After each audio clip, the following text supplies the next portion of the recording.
Αυτά τα μάτια που μ' έκαναν κομμάτια, αν τα βλέπε ο Ελγκρέκος, θα είχε πέσει σέκος. Όχι, δεν είναι ποίηση του Ελίτη ή του Ρίτσου, είναι στίχοι από εμβληματικό τραγούδι, διαχειρός Γιώργου Παυριανού. Ο στιχουργός και δημοσιογράφος Γιώργος Παυριανός είναι ίσως ένα από τα καλύτερα παραδείγματα Έλληνα καλλιτέχνη που ενστερνίζεται τη φιλοσοφία του να μην παίρνουμε πολύ στα σοβαρά τον εαυτό μας. Ξεκίνησε στο πλευρό του Μάνου Χατζηδάκη στο τρίτο πρόγραμμα της ΕΡΤ, αλλά ποτέ δεν ένιωσε την ανάγκη να διαλέξει στρατόπεδο.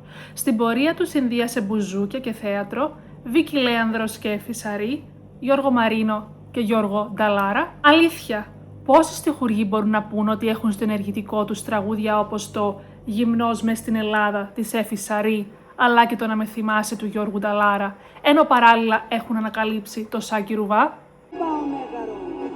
Θα μείνω με το πέδαρο. Ίσως το μεγαλύτερο σήμα κατά τεθέν του, όμως, να είναι το «Εγώ δεν πάω μέγαρο» της Ρίτας Σακελαρίου, που είχε πιάσει στο έπακρον τον παλμό της εποχής. Αυτό το τραγούδι, κατά ακρίβειαν, κουβαλά μια ολόκληρη μυθολογία, από το άγχος της δισκογραφικής και της ίδιας της Ρίτας, για το αν το τραγούδι έφυγε την υπόλοιψη του μέγαρου μουσικής, που όπως αποδείχτηκε όχι μόνο δεν θύχτηκε, αλλά κέρδισε και δωρεάν διαφήμιση. Διαφήμιση είναι.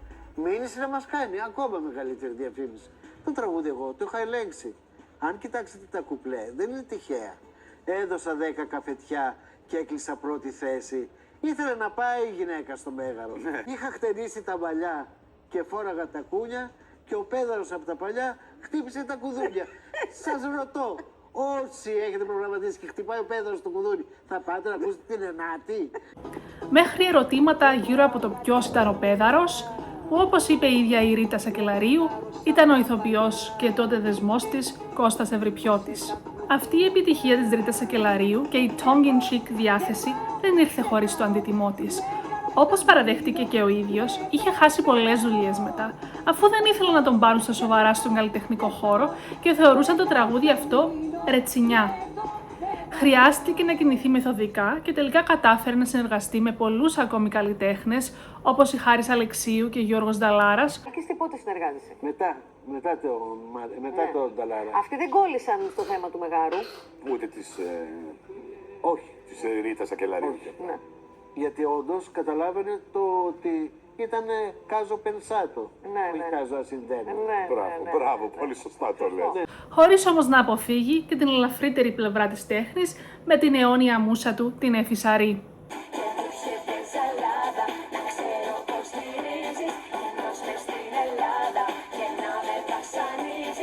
Σαλόνι σου, βρήκα το παντελόνι σου στην όμορφη Καστέλα, σορτσάκι και φανέλα. Στα όμορφα τα Γιάννενα, παπούτσια βρήκα πάνινα και στην κεφάτη πάτρα, την κόκκινη γραβάτα. Βρήκα μέσα στη Λάρισα τη ζώνη που σου χάρισα και στη Θεσσαλονίκη, το ένα σου μανίκι. Στα δίχτυα του Ηρακλείου βρήκα γελά ηλίου και τα ξυριστικά σου στα ανοιχτά τη κάσου.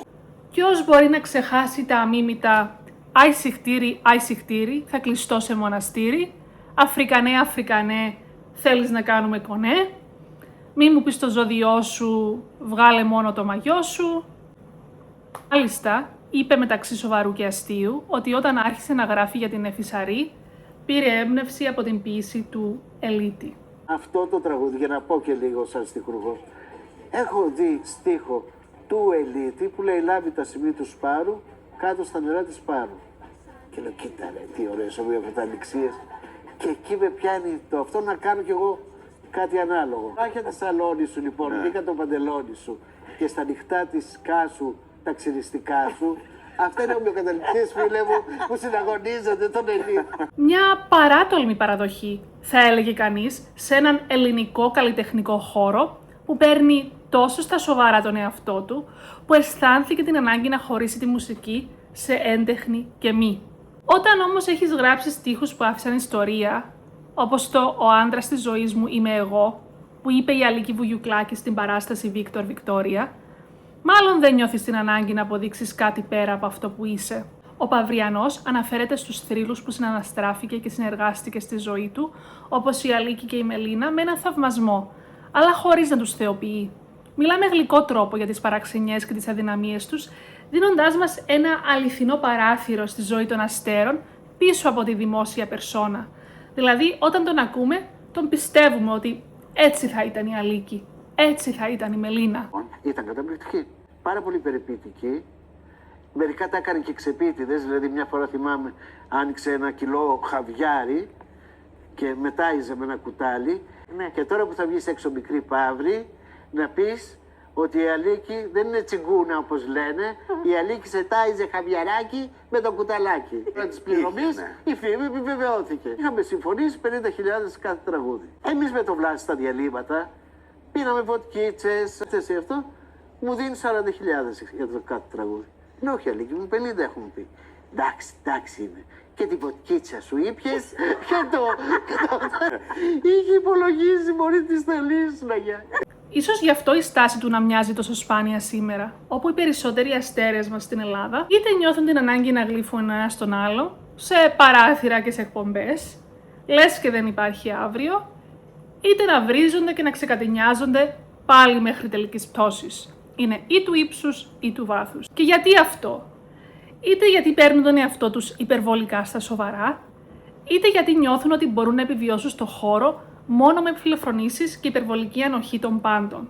Η δημιουργία όμως προϋποθέτει το θάρρος της ευαλωτότητας, την αποδοχή της ατέλειας, την έκθεση και την πιθανότητα αποτυχίας. Γιατί μόνο έτσι μπορεί να υπάρξει εξέλιξη. Όπως είπε και ο ίδιος ο Γιώργος Παυριανός, χρειάζεται ελαφρότητα για να φτιάξεις κάτι το σοβαρό. Και πάντα να θεωρήσω ότι το κοινό δεν είναι βλάκες, είναι έξυπνο. Είναι έξυπνο. Δεν το λέω για να κολακεύσουν το κοινό. Κατανοητό. Καταλαβαίνουν τα πάντα.